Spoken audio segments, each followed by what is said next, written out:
Welcome to my channel. Ito pong vlog na ito ay gusto kong i-discuss fully kasi parang siguro sa isang linggo natatanggap kong tanong dito pag hindi 10 to 15 questions or comments. Ito lang po yung tinatanong nila. So, sana I hope masagot ko to ng maayos tsaka maiintindihan ng lahat. Okay.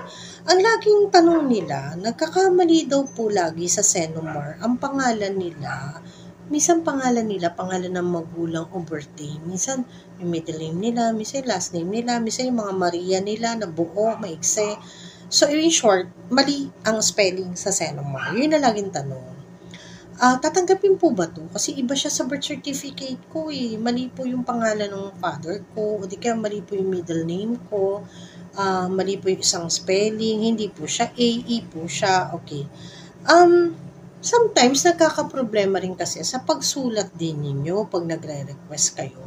So kung ano yung basa, yun lang din yung lagay nila. So ibig sabihin, kung ano yung pagkaintindi, yun lang din yung pagkalagay nila.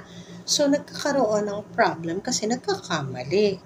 Ang tanong nila, tatanggapin pa po ba to ng local civil registry? Kasi naka-attach to dun sa marriage license namin. Okay, pero naman pong iba na local civil registry na medyo lenient naman po. Ang tinitingnan talaga originally is the birth certificate. Kung ano yung nasa birth certificate, yun po yung sinusunod.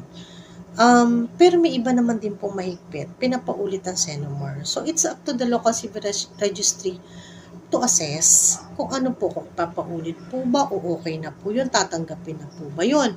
Ngayon, if ever na ipaulit, wala po tayong magagawa. Kailangan natin sumunod. Kaya nga sabi ko, may vlog ako dyan. Kung pwede ko nagsusulat kayo, isipin nyo may ibang magbabasa, hindi kayo lang. Okay, kung hindi naintindihan sulat nyo, i-print nyo, lakihan nyo yung letra para maintindihan ng gagawa at magbabasa. Okay. May tanong din, nakakuha na po ako ng Senomar kaso hindi po natuloy yung kasal ko. Gaano katagal po pwede magamit yung Senomar? Okay. 6 months po ito, validity. Okay. Kung 6 months yun, dapat within 6 months magamit siya. May isa pa pong tanong, kung halimbawa po ba, ang kinuha kong Senomar ay work purposes. Naku, ito napaka-importante nito. Paulit-ulit ang tanong. Ay work purposes ang nakalagay. Ibig sabihin gagamitin sa pag-a-apply sa trabaho. Pwede ko po ba magamit yun dun sa mismong marriage license requirements?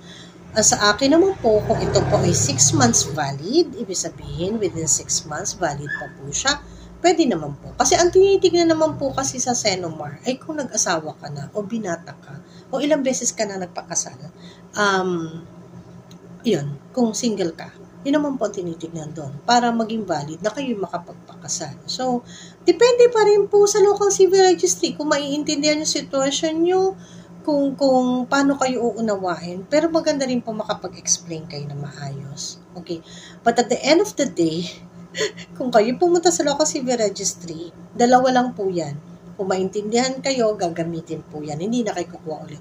Kung halimbawa sinabi sa inyo na ako mahuli kayo ng panibago kasi masyadong maraming mali yung Senomar nyo sa mga spelling, etc.